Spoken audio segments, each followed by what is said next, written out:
Hello and welcome back to our channel. Today, we are going to talk about dementia. Dementia is a condition that affects millions of people worldwide. Dementia is a term used to describe a decline in cognitive function that interferes with a person's daily activity. Dementia एक ऐसा term है जिसे हम use कर सकते हैं describe करने के लिए कि जब एक इंसान का कॉग्निटिव फंक्शन डिक्लाइन होता है वक्त के साथ साथ, जिसकी वजह से उस इंसान की डेली एक्टिविटीज़ अफेक्ट होने लगती हैं। इस वीडियो में हम लोग डिस्कस करेंगे कि कॉजेज़ क्या होते हैं डिमेंशिया के, some common symptoms of dementia and the treatments जो कि अवेलेबल हैं। So let's get started. What causes dementia? Dementia is caused by damage to the brain cells, या फिर हम कहें damage to the brain neurons, which affects a person's ability to think, reason and remember. Basically एक ऐसा condition जिसमें आपका brain होता है, स्पेशली ब्रेन के जो सेल्स होते हैं वो जब डैमेज हो जाते हैं फॉर वट एवर रीज़न, जिसकी वजह से आपकी एबिलिटी टू थिंक, आपका ability to be reasonable and remembering, ये तीनों चीज़ें जो होती हैं ये इफ़ेक्ट हो जाती हैं बहुत एक्सट्रीम लेवल तक। There are many different types of dementia including Alzheimer's disease, vascular dementia, frontotemporal dementia and Lewy body dementia. Each type of dementia has a different cause and affects different parts of the body. यानी कि जितने भी different types of dementias अभी मैंने आपको list में बताए हैं वो different parts of the brain जो है उनको अफेक्ट करते हैं, और उनके साइंस एंड सिम्टम्स भी जिस पार्ट को वो अफेक्ट करते हैं उसके हिसाब से आते हैं। Alzheimer's disease is the most common type of dementia and it's caused by a buildup of beta amyloid protein in the brain. Basically Alzheimer one of the most common disease है and most common type of dementia है, and it is caused by the buildup of beta amyloid protein in the brain. Vascular dementia, जैसा कि नाम ही suggest करता है, is related to blood.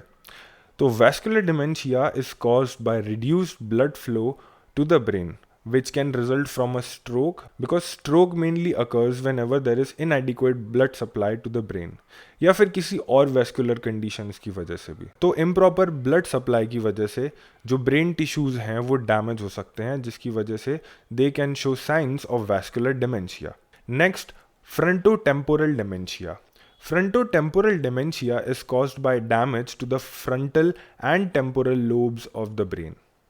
And ये जो पार्ट होती हैं ब्रेन्स की, which are the frontal and temporal lobes, these control the language, behaviour and emotions. तो अगर आपको फ्रंटो टेम्पोरल डिमेंशिया होता है then you can see changes in your language, in your behaviour and emotions.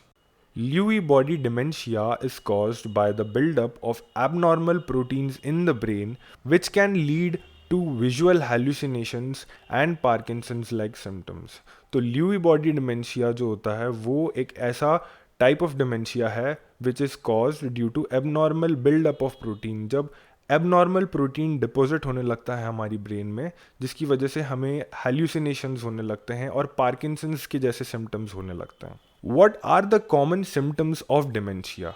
The symptoms of dementia can vary depending on the type of dementia and the part of the brain that's affected. जैसा कि मैंने ऊपर types of dementia में भी बताया था कि जिस टाइप का dementia होता है और वो जिस part of the brain को affect करता है, आपको उस हिसाब से symptoms देखने को मिलते हैं। However, there are some common symptoms that are associated with dementia, जो कि हैं memory loss, difficulty in communicating, mood swings, confusion, difficulty with task जिनमें प्लानिंग या ऑर्गेनाइजेशन की ज़रूरत होती है, loss of interest in activities. What are the treatments available for dementia? Currently there are no cure for dementia, but today we have treatments जो कि हमें symptoms manage करने में हेल्प कर सकती हैं, एंड मेडिकेशंस जैसे कि cholinesterase inhibitors and memantine that can help improve cognitive functions and slow the progression of dementia. बाकी other treatments भी हैं जैसे occupational therapy, speech therapy and physiotherapy, जिससे आप communication, daily functions and mobility, इन सारी चीज़ों को इम्प्रूव कर सकते हैं, जिनसे आप एक पेशेंट की लाइफस्टाइल में इम्प्रूवमेंट ला सकते हैं and risk of further advancement उसको होने से भी आप रोक सकते हैं। बाकी इसके साथ अगर आप इन चीज़ों का भी ध्यान रखें, जैसे exercising regularly, eating a healthy diet, staying socially active, तो ये सारी कुछ ऐसे की पॉइंट्स हैं जो कि आपको प्रिवेंट कर सकती हैं from further progression of the disease. In conclusion, dementia एक कॉम्प्लेक्स कंडीशन है जो कि अफेक्ट करती है बहुत सारे लोगों को world wide, and it is caused mainly due to damage to the brain और a part of the brain, जिसकी वजह से ब्रेन्स के जो न्यूरॉन्स होते हैं वो अफेक्ट होते हैं, वो डैमेज हो जाते हैं, जिसकी वजह से आपको वेरियस साइंस एंड सिम्टम्स देखने को मिलते हैं depending upon the part which has been affected. Thank you for watching and we'll see you in the next video.